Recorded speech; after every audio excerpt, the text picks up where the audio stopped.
पिता बेबस, माँ रोती रही। पिता बेबस होकर देखता रहा और बेटी चल पड़ी। दादाजी है, क्या नाम पापा जी का? नहीं, ये मदर है।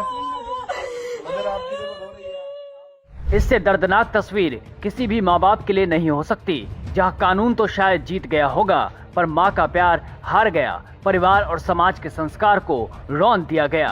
एक माँ की तड़प बेटी के कानों में ना चुभी हो पर समाज को सोचने पर मजबूर कर दिया है।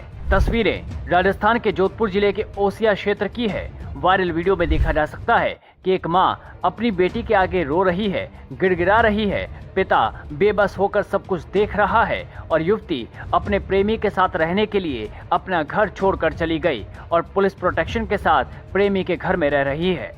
जिसके बाद सवाल उठने लगे कि कहाँ गई वो संवेदनाएं, कहाँ गए वो रिश्ते।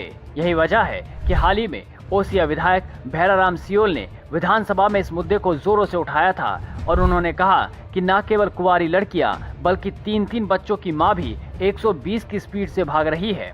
भैराराम सियोल ने कहा था कि ऐसा कानून बनना चाहिए जिसमें प्रेम विवाह करने से पहले माँ बाप की अनुमति होना जरूरी होना चाहिए।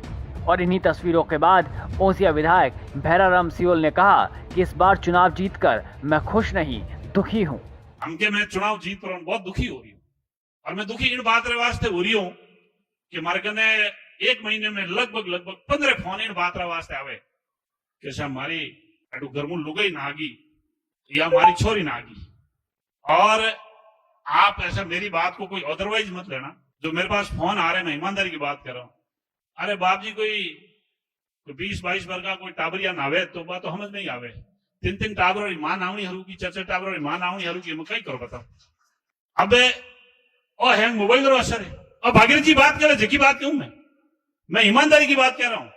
पहली ओपो टाबरो रो कोई ब्याह करता नहीं हैंग पूरी आपस में बात करो कोई ठीक है, कोई टाबरी आपस में बोल गया वेला पूरी हैंग बात करता, एक आध कीड़ो हो जाए, एक आध टाबरी हो जाए तो हैंग जमजी की को।